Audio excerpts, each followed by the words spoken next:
Well, hello everybody. It's Dr. Hank, and I am so happy you're with us this week, this time, that this is going to be just an amazing show. You know, we have all kinds of wonderful people, that trainers and agents and brokers, and we have the king or maybe even queen, we could call, of New York City with us today. This is Agent Wealth Network, and this is where we help real estate agents and brokers to increase not only their business, but increase their wealth. And today we have Patrick Lilly with us. He is the real estate success rocks. He has his own show. In fact, I was on there last week with we were talking about emotional intelligence, and he owns the Patrick Lilly team, and he's actually on Fifth Avenue in New York. And I went to, and you can actually go to patricklillyteam.com. And if you do that, like I just looked at his just maybe first six listings that he had. He has pages of listings, and it was over $20 million. And so this is really going to be a time for us to raise our vibration, raise our imagination, and realize what is possible. And so, welcome, Patrick, and thank you so much to coming to the show. And how are you this fine day?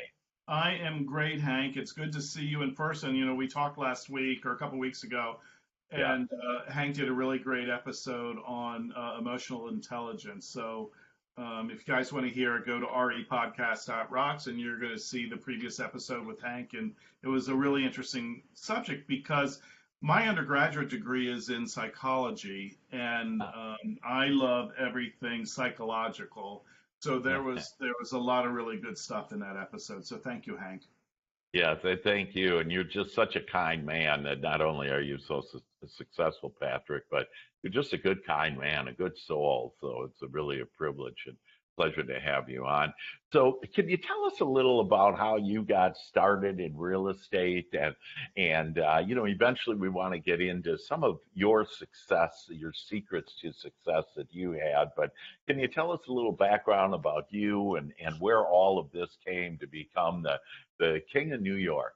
Well, I have a funny story about the King of New York. Um, for my 40th birthday, I went with, and that was 22 years ago. For my Okay. 40th birthday, I went with two of my best friends down to Puerto Rico to celebrate, in the warm sun during the winter months. And Yeah.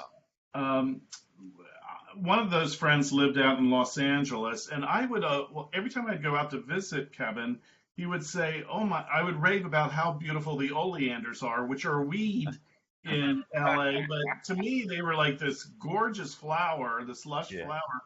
So I got the nickname the Princess Oleander, and and I liked that name. I thought that fit, so I liked that name, the Princess of Weeds. Weeds at that. So Oh my on the flight, we were in first class, and they decided, let's go cruise coach. Let's go walk through coach and see what we find. I thought, no, I'm fine. I'm sitting here. I'm gonna drink my champagne. God. And then they were gone for 40 minutes, and then all of a sudden the pilot came online and said, the weather is, we're flying at, that stuff. And he said, we have a very special guest on board. We're flying with the Princess Oleander out of New York, and at his current age now, his friends thinks he should be called the Duchess Oleander. So so when you call me the King of New York, I'm thinking, well, you're a couple of degrees of royalty off, but I'll take it. Oh, that's great. I just love that. So, your buddies, are they still around? And No, are no, they? no, I'm alive. One of them's alive, one of them's dead. And the one that made this up, so let that be karma to you. Be careful with these people. Oh, But that's great. they're Yeah. dear, dear friend. Uh, They both were dear friends, and it was a great trip. Oh, But that that's seems like wonderful. so long ago. I was selling real estate then, and I've been selling real estate since '84. So what's that? 34 years. Wow, that's Most of your great. listeners weren't even born then, Hank. Yeah, well, that's good. And that's why, because the wisdom of the ages that, it flows through us and it flows through you, and you can, help those people to this is going to be just a faster path for you to be, do, and have more of what you want. And so, can you share a little with us about that path and some of the things that you learned to get the empire that you have? So um, it's a kingdom, not an empire. The Thank you. For what would a duchy? If it's a duchess, it'd be a duchy then, wouldn't it? It's a duchy, not an empire. And so I got my MBA at NYU, and I thought I was going to go into advertising. Uh-huh. And I did my internship in advertising, and it was fascinating because I never did my homework. And I had no idea how low the starting jobs with an MBA from a top school in New York City in 1983 was. And I got two offers, and I thought I was hot stuff. I was a princess in the making, and I got offered 23,000 and 18,500. Now, mind you, I was bartending at a gay bar in New York, and I was making over $75,000 a year in cash. And there was just like no way. There was no way. There was just no way. Oh my gosh. And So, Patrick, if I could share with you that my sure. starting salary at Procter and Gamble, you beat me, and I thought I was hot stuff in Wisconsin. Really, and Procter and Gamble brought me out. Procter and Gamble flew me out to hire me. And when Yeah. they started talking about salary, I just said, "Listen, this is a waste of your time and mine." Plus, I had to live like someplace in Ohio or something. I'm sorry for everybody that lives there. I apologize, but Well, I made them. I told them I'd go with them for that low salary, but I needed to go to Florida, and they said, "Hey, we have 170,000 other agents that want to go, or people that want to go to Florida." But they sent me to Florida, and that's how I ended up in Tampa. And I must say that because of the stock, that I became a millionaire after 15 years and left. And so I am grateful that, the salary didn't start out very well, but it did get better. And their stock, of course, was great. that was really a blessing, Hank, that I didn't end up in one of those advertising agents or P&G. And the reason the Yeah. blessing is that my personality is not fit for a corporation. I I hear you. It's not a good fit, and I didn't know that then, but I Yeah. know that now, and I'm happy that I went the direction I went. So what happened was, the job offers that I got were terrible, Mm. in my opinion. And I was having a year later, I was having lunch with another dear friend who was a manager of Bellmark Realty in New York. And he says, "Well, why don't you come sell real estate with us?" And I turned up my nose and I said, "I have an MBA from NYU. I'm not selling apartments in New York City." Yeah. And the next sentence, Steve told me how much he made his first year. And my nose went right back down. And 3 days later, I was working for them. So Wow.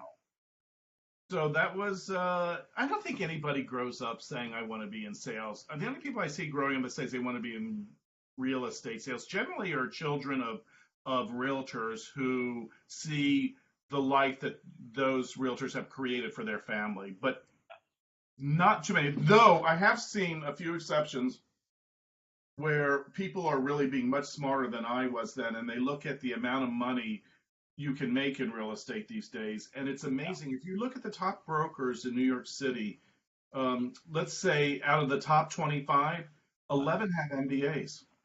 Wow. Fascinating. Yeah. So they're Wow. looking at this as a business. Yeah, yeah. And that's the business cap. And there's point one for us to take from you is look at this as a business. You're an entrepreneur and it's your business and you can get paid. I kind of like saying you get paid like a football player. This is how the type of money that is there, but you have to do it right because most agents, the average agents, they're selling about 6 deals a year. And so, it's how do we help them to get from there? So, yeah, great point. Treat it as a business. Really, the average agent's at 6 deals a year?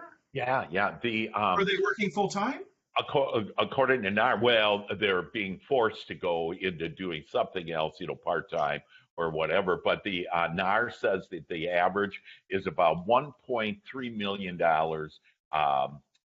per on average per year per agent.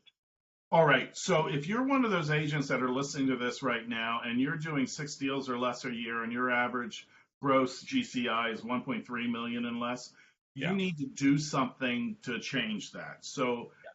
find the money somehow and hire a coach. Yeah. Find the money and go to a conference. Find the money and take some online webinars and seminars. But that's absurd if that's the I type know. of amount of money you're making. I know. And, actually, my webinar here, that dochankwebinar.com, that gives people some information on how to get just lots of training in order to get that type of training that you need.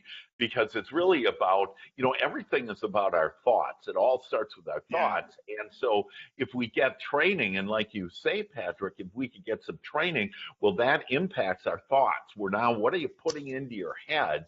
And so you want to think about, hey, what am I putting into my head? Because those that are doing six or less or whatever, that they're basically they're putting themselves into their own head about there's not enough. And then what they do is that's their prayer to get even more not enough. right. Right. So you're exactly right. Training, I you agree. need something. Yeah. So I started with them. I was the rookie of the year that year.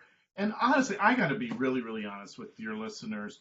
I did really well at the beginning, not like I did later on in my career, but I never put my full heart into it. I have some skill sets that match very well with real estate, and I'm a quick pickup, and people usually like to trust me. So that covers a lot of it. But honestly, Hank, I looked at real estate as beneath me. I didn't think that this would be something that I would stay in for my life, that this would be my career, my vocation. I thought I eventually would get into some sort of real estate consulting, probably on the commercial side. And so I didn't work as hard as I could have just because I thought this is just a stepping stone. Yes. Well, so after 12 years of Stepping Stone, I finally had an excellent opportunity to interview with um, who was the top commercial firm in New York at that time. And I thought, with my academic background and, my success in residential real estate, they would love to talk to me. And I had two different ins in the company to get me the interview. The guy that was going to interview looked at my resume and said, I'm not interested. And that was like a big wake up call in that, wow, here I am thinking that something else is going to happen. Why don't we relook at, you're kind of good at what you're doing. Yeah. Maybe you could get your nose out of the air again and maybe say, maybe this is my career. So I was stuck at many years for 20 million in GCI. And then once I got serious and I started to go to conferences and I started to go to seminars and I hired a coach, that's when my production went up. So, my goal was to get above 100 million. I did that for several years. Now I'm more interested in profitability than gross numbers. Yes. Mm, But right. that was the goal. I made the goal, and all of it, the vast majority of it is just mindset, like you were saying, is where if you're looking, like for me, if any of your listeners think that real estate is beneath you, like I did, and I know that doesn't make me look good, but I'm being really honest with everybody, Yeah. I appreciate that. is um, your mindset's a little messed up here, and you might want to rethink everything about your life if you're making that type of judgment. Mm. So if you can switch that, have a paradigm shift in the way you think, and then put in the work in order to become better at your craft, that's how abundance arrives. And one of the things I believe deeply, and one of the reasons I really enjoyed talking to you a couple of weeks ago, Hank, so much, was that I truly believe that as I become a better human being, I become a better real estate broker. And as I Oh, become a better real estate broker, I become a better human being. I I believe just that love very, very strongly. And for me, any type of work that you do, whether it's on your business or on yourself, is some of the best work that you can do in the world. it. And Wow. and if you want to change the world, if you're unhappy with the way our world is today, which I think most of us are unhappy with it, don't try to change others. Change yourself. Right. Change yourself, and the world will be a different place. Well, so Patrick, you hit on some major points, and so I'd like to go back to a couple. The one that really took my heart there was about this being a better human being, and as you're a better human being, that you're a better real estate agent, and vice versa. If you're a better real estate agent, you're a better human being. And so, can you tell me a little about how would we go about doing that? You mentioned it's about kind of going within and then, getting coaching and outside influences. But anything else that you have that can help us with, like what was the key for you to really understand?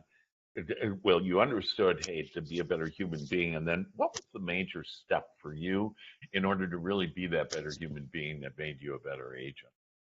Well, getting clarity on who I am and what I believe makes that role easier. So I saw a lot of other agents and myself included that I had one certain set of ethics in my personal life and a slightly different set of ethics in my business life, and they No? were not the same. Can you tell me a little about how that is?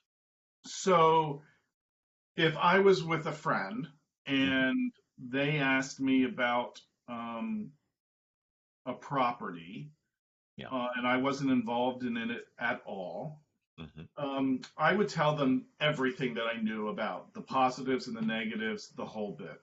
Yeah. As a salesperson representing a property, I would no longer do that. I would tell, and I would say in my mind, well, my fiduciary responsibility is the seller, and therefore I'm going to handpick what I share with that prospective buyer. Yeah. And that's two different sets of ethics. Yes, it is. And that really bothered me.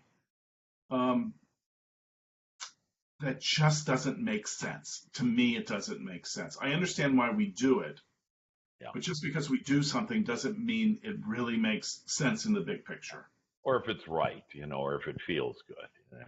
Yeah. So I started investigating that is how could I combine the two? And one of the things that I've learned, there was a teacher of a friend of mine.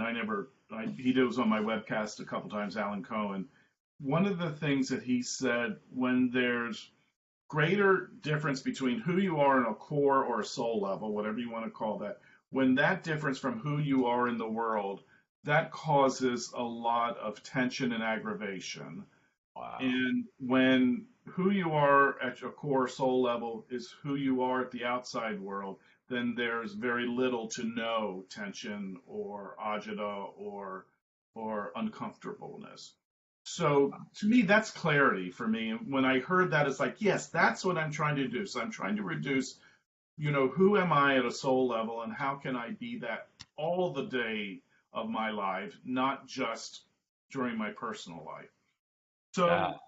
So This is just so powerful, Patrick. I can't tell you. I got God bumps running all over me. Most people call them goosebumps. I I like call duck bumps. That's a good one. them That's a good one. but I just got them all rolling on me. And that is, you're listening, everybody. We're listening right now to the wisdom of the ages here. That to be who you really are, because where our fear comes from, and what we're nervous about, if you will, when you're meeting other people, is you're thinking about how can I please them, okay? And it's not that, it just doesn't work that way. The way that it works is just what Patrick has said here. It's who I am, and that as long as I'm pleasing myself, if you will, in other words, I'm being true to me on what I really would say to that person or to those people. Like speaking is the number one fear of everybody in the world because they think they can't control the audience.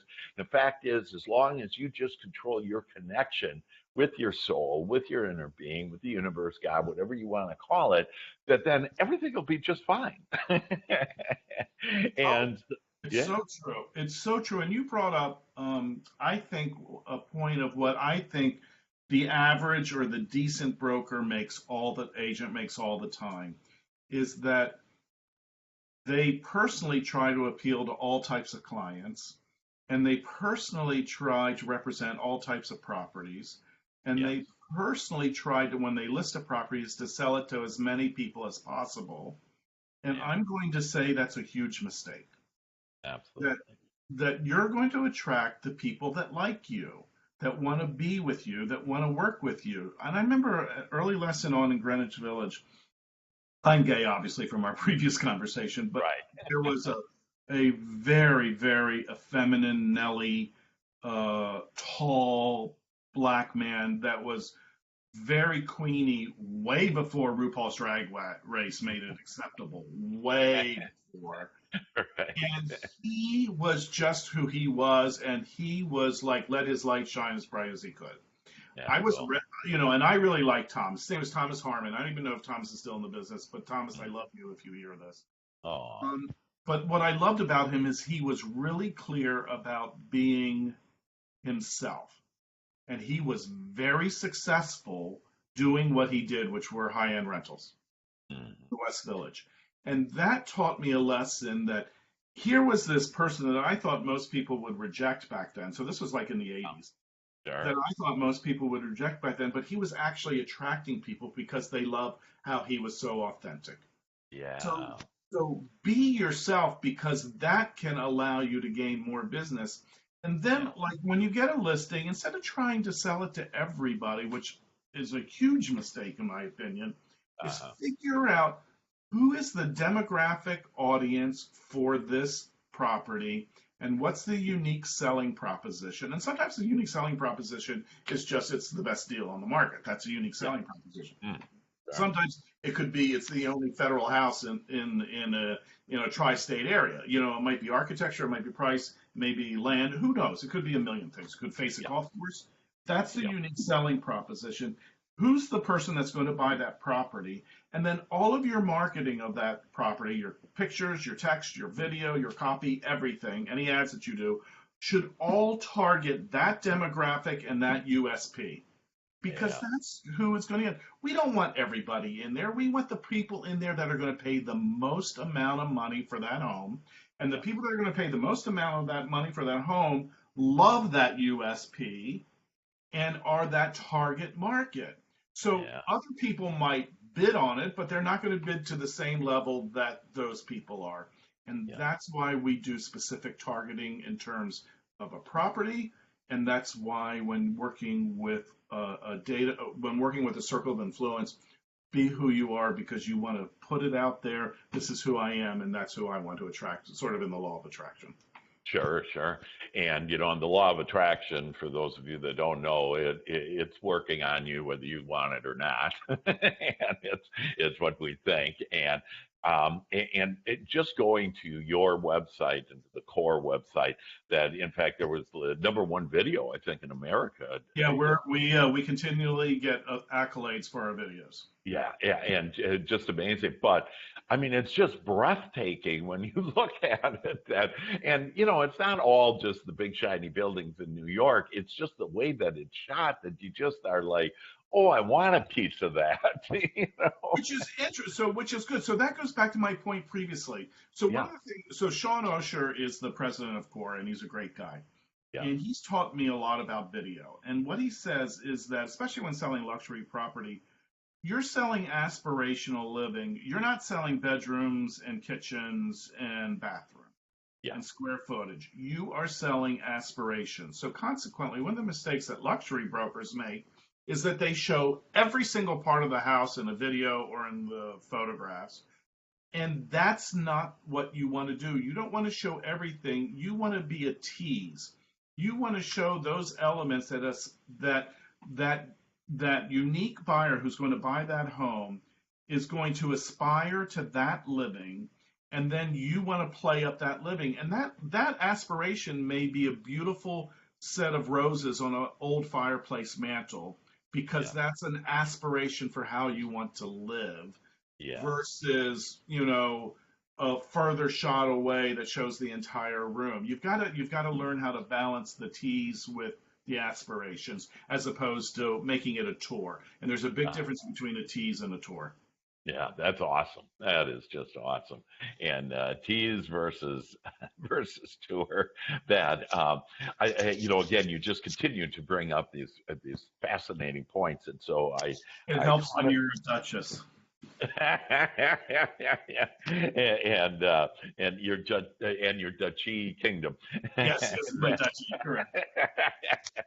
um, so one of the other things that you had mentioned is, um, and I think this is just key, and you brought it up, is, for people to like and trust you. And so we've talked a little about that, and to be authentic and come from the soul. And are there any other things that, maybe it's even, how do people like and trust? Maybe going this way, we started within us, and that's where you always should start, and at your soul. And then, we talked about being authentic and outside. And maybe it is, how do you communicate and build that trust with this social media that we have and the electronics that we have? That, what are some techniques that you have to have people like you and trust you without yet meeting you and just seeing you, on the internet or whatever? So that's interesting. So first of all, social media is a great way of getting across who you are. And what attracts people to me is not necessarily that I'm selling a lot of homes. I mean, that doesn't hurt. Don't get me wrong. That doesn't hurt Right. because it makes me come across as experienced and Yes. having some depth of knowledge. Yes. That being Capable. said, they still make decisions for other reasons. And one of those decisions is that they actually like you and connect with you. Yeah. And Yeah. and so social media is great about showing who you are throughout your daily life and why somebody would want to work with you. So I want to give you a really great example. Okay. I built a really beautiful home up in Ulster County in New York for my weekend home. And I thought it was going to Okay. be my forever weekend home. And then at one point this year, I decided, no, I can sell it. And because I made it my primary residence, I didn't have to pay for capital gains. And so we did that. And I was getting ready to list it on the MLS up here. And before I did that, I brought in four of the top brokers in Ulster County and asked them their valuation of it. And the general consensus was put it on at 750,000 and consider any offer over seven. So I said, okay, great. And then I thought, like any seller, my home is worth more than $750,000. Like, They just don't know. like they just don't know. And I'm going to put it on at eight. Well, I was going to put it on 795, and then I had a party to say goodbye to the home, and everybody raved about the home, so I decided to go even higher to 825. So I went to 825. Yeah. And by the way, if anybody wants to see the house, the website, the unique website for us is still up. It's 710, the number 710 Uh-huh. Lapla, Lapla road.com. 710 laploroad.com. So the Is it website. still for sale? No, no, it's not. But I Okay. thought Okay. people would just like they may like just like to see it, Got it. just see Got it. the Got it. story Yeah. behind it. Right. Right.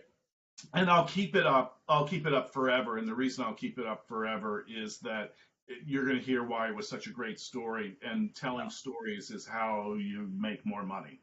And Yeah. social media is great at telling stories. Yeah. So my friend Megan Bren White, who's a new broker up here, but a good broker up here, and just like everybody, I sell in the city. This is not an area I'm going to start selling up here, but it's not the area that I Right. sell. And Right. Megan has this really great Instagram account. It's called Upstate New York or something like that. Hmm. And she's got about 5,000 followers on Instagram, and it's all about upstate properties. And upstate meaning a couple hours from New York City. That's what we call it Sure. here. Yeah. And it was clear to me that whoever's going to buy my property was somebody who lived in New York and they wanted a weekend house. It would be too expensive for locals for the most part. So um, she says, why don't we just try before you list it to see what we can get? So So I said, yeah, let's go for it. So she, on a Saturday, she put my listing up with a really fun description of the listing, all like you were just talking to a friend, not like in Broker East. It was, in brokers they say beautifully renovated, 4 bedroom, blah blah blah. She started out the listing with a picture of my pool that was like just an incredible picture, and that I gave her, Wow. and she goes, "You guys, wow, this is like such a wow. I mean, it's wow, wow, wow. You have to go see this. It's going to be gone. I can't tell you how sexy this is." And she did. Those are my words, but she was talking as she would talk to a friend, and she picks out Yeah. properties that appeal to a New York City person that has this aspiration of having a place in the country. So, Yeah. and most of her followers live in Brooklyn or Manhattan and are looking for places upstate. Just my ideal Yeah. buyer. So she did Right. that. She did that on a Saturday. We were really late. You should never post on a Saturday on Instagram. We did it on Saturday. We had 6 showings on Sunday from Because of that. that. We had three full Wow. price offers by Monday, no mortgage contingencies, and by Wednesday we were 50 some thousand over ask. So, Oh my God. so why is that a great story? One, I make more money, so it's a fabulous story. Two, and I can take on another project and hopefully do the same thing. But two, and start up sort of another source for my uh, net worth for down the road. Think about it. If I Yeah. could do this, if I could do this every 2.5 years. In 10 years, I can put away $1 million. So if I had Right. seen results, so that's a pretty good option. But the Yeah. point that I'm trying to get here is that Megan was herself in all of her posts. And if you look at the type of people she attracts from her Instagram account, they're sort of hipster Brooklyn people. That's sort of and that's, by the way, 2 of the 3 offers were hipster Brooklynites who wanted a place upstate, albeit they had some money. Sure. And um, she speaks to her crowd. She knows who she likes to be around. She knows what they like. Her whole Instagram is speaking from her real voice, not her broker voice. And that's why we were so successful in getting that sold, and we never listed the property. Oh my gosh, that is just Yeah, we fantastic. closed on it. We Uh, closed on it a couple of weeks ago. oh my goodness. And right now you're sitting in your new house now up there, or? Yes, no. Um, Thank you so very much. I was frantic to find my new property, my new project, and I couldn't. I was finding a lot of things that I could make money on, Yeah. and I was going to. I actually had 2 accepted offers on 2 different properties, and I backed out of them both. And finally, one of my advisors, who I talked to, said, Patrick, do you love either one of those 2 properties? No. She goes, I want you to buy something that you love. And I want you, because when you love it and you put your full heart into it, that's why you got so much money on 710 Lapla Road, is everybody could feel the love in the house and what you did to the house. Yes, you can go make money, but it's not going to be the same amount of money because you're not putting your heart into it. So what does that do in the difference in your life? So in your life, when you can put your heart into your work as a real estate broker, or your heart into flipping a property, or however you want to, your heart into your relationships, your heart in how you meet somebody at McDonald's at the day and when they're taking your order, life's a lot different. It is. It is. Lead with your heart. And as you lead with your heart, the whole world just opens up into this beautiful world that, it's just angelic. There's angelic people that, people can be alpha to the omega, just, beautiful, angelic to ugly and mean. And it's all about us. It's all about you attracting and thinking more about that. Don't be thinking about the people that you don't like or don't want, those ugly people. Just think more and more about the things that you want. And then the other thing, Patrick, you had said is, and just so key in this is that those other homes that, not only was there not heart in there, but gosh, it wouldn't have been as much fun. No, you it know? wouldn't have been. Right. You're absolutely right. I'm sliding downhill because I'm in a short-term rental in Woodstock. That's where I am right now. Until I find Yeah. uh, the one that I'm going to fall in love Something you love, yeah, something that you love. And then when you love it, you'll have the love in that house, and that it'll be fun, and then you can have another story. And because otherwise you're not going to have that fun story. And and I would even take out the every 10 years do this stuff, that that, hey, maybe it just quickly or with. Oh no, easily I'm and doing this. I'm perfect doing this every 2.5 years. got So it, that over a period of 10 years, 10 I'll years, have four of these transactions. got Oh it, no, yeah, I know I can do that because I don't have kids. right, I don't have to worry about school districts, and I can do that. right. But my friend Brian Bama in Hinsdale, Illinois, who's a really great broker, he's been Yeah, doing this for a long time, and he's built up a nice net worth with yeah, kids. So yeah, right. you just have to talk the family into why they want it.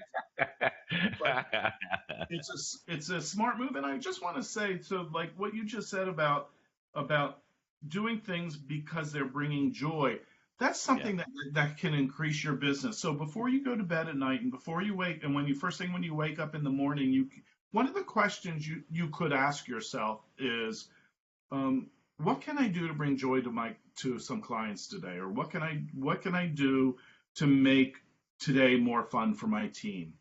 yeah, Who needs a kind word from me today? Um, um, who who who will how will it be who will it be beneficial for me to connect with today, for both them and for me? mm-hmm. Ask yourself these questions, then listen to what pops up, and then do it, and do it with joy in your heart. Absolutely. We talk about, like, we were all kind of brought up this way. Like, we'd see movies, and it was, God speaking, and it's out of the clouds, and God is speaking. That, God's speaking to, first of all, our feelings, and then Yeah, into our thoughts, and giving us these thoughts. And yeah, so it's this loving energy that if you call forth divine energy into your life, and then get specific enough, not real specific, not like, gee, I want to find a buyer today, or a listing today, over $1 million or 10 million in your space. That, it's not that, it's more about, wow, I'd like to really connect with some people that would be beneficial for me and them. So you just explicitly stated, the things that we should start thinking about, because our thoughts create everything, and our thoughts create the energy, and that energy then creates our experience. And so you're just so spot on. And again, it's the wisdom of the ages, for all of us to really listen and embrace that. And I know sometimes it's challenging for us, because we're living with some experience, some person that we don't like, or we don't have enough business right now, or not what we want, as much business as we want. But if you'll just be in the state of satisfaction, where you just realize that it's all coming to you, and to be thinking these positive, good attitudes as you have, these thoughts that take you to everything that you want, and your dreams will come true. and there's some really practical advice there. So let's say you have a coach, or you're taking seminars, and they say you need to reach out to your circle of influence, or your sphere, 12 times a year, and you have to reach out to them, emails and phone calls and whatever. Or Yeah, somebody says you need to call cold calls for expired listings or whatever. yeah, My suggestion to you is figure out what you really enjoy doing, hmm, what does bring you business in the past, and really focus on that. And find a way to make it fun. So if you want to do expired listings, how can you do it so those phone calls are fun? What can you do to make it fun for you? So that yeah. when you do get that rejection, it was like, well, that was still fun. I'm glad I did that. It worked out well for them, but I enjoyed it. And how can you make it fun that, like, say, maybe you don't like making cold calls, but maybe you do like connecting to people that you really love and care about. Maybe you could just call them up and say, "Hey, we're just thinking about you. You came to my mind today, and I just thought I'd give you a call and see how you and your family are doing." Right, right. And if at some point you want to bring up real estate, do it. If you don't. Whatever feels good. Yeah. But figure out what brings you joy, and then do those activities that are going to help you to reach the path that you want to head towards. Yeah. And then again, you nailed it again. What makes you feel good? Because when you're feeling good, you're lined up with everything and everything that you want. And then you'll see it'll start coming. So let's just all relax and enjoy and know that this is the truth. Patrick Lilly, this has just been another just amazing time for all of us to lift up, to realize this is bigger than real estate, what we talked about today Yes. and your wisdom that you shared with us today. This is about life and how to have fun and do it in real estate and make lots of money. We love money. And why do we love money? Because money is just freedom. It gives us more choices, more opportunities. And so that's what we want. And so how can we get more of you, Patrick? That can you give us before we end here? That can you share with us how to get a hold of you or Sure. what you have to provide? Yes. So my umbrella site is patricklilly.com, Lilly, patricklilly.com, and it Okay. has everything that I do. So I held a yearly conference for top producing agents once a year. We just did one at the Four Seasons in Baltimore. That was a huge Wow. success. Next year Wow. we're going to be in Denver at the Four Seasons towards the end of September. I have a Wow. podcast for agents that's repodcast.rocks. By the way, the conference is realestatesuccess.rocks, but they're on that all on that umbrella site. Okay. Sure. And I do a lot of seminars on. I'm also a life coach, so I do a lot of seminars on personal growth. So we do a essence, purpose, and mission seminar on finding who you are at a soul level. That has nothing to do with real estate and everything to do with real estate. Exactly. And then I do some really deep work. Like we do a seminar, yearly seminar that's about 8 days in Guatemala with my dear friend Leanne Heinbau, and that's where it's called Ancient Wisdom for the Modern World. But that's going really deep. And in order to attend something like that, I would hope you have done a lot of personal work prior to attending something like that. Yeah. But That. thank you for giving me the opportunity to share that. I wonder how many of your listeners are listening to this going, "Oi, what is going? Who is this? Who are the two of those people?" Well, yeah. These two guys are, well, what it is, it's magic. And we just sprinkled magic dust all over you, every one of you, and that we expanded your mind now to expand your creativity, your imagination. We opened up your heart and realized, let's just give up all this stuff about, we got to work hard and do all that stuff.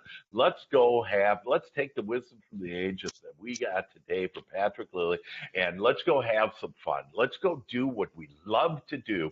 And as you go down there, I promise you the energy that creates worlds that you'll be able to mold with your thoughts and with your heart and with your love, and that all of those dreams that you have will come true. So with that, Patrick Lilly, we thank you so much for being on today. You were just amazing. And I know what every one of you are thinking.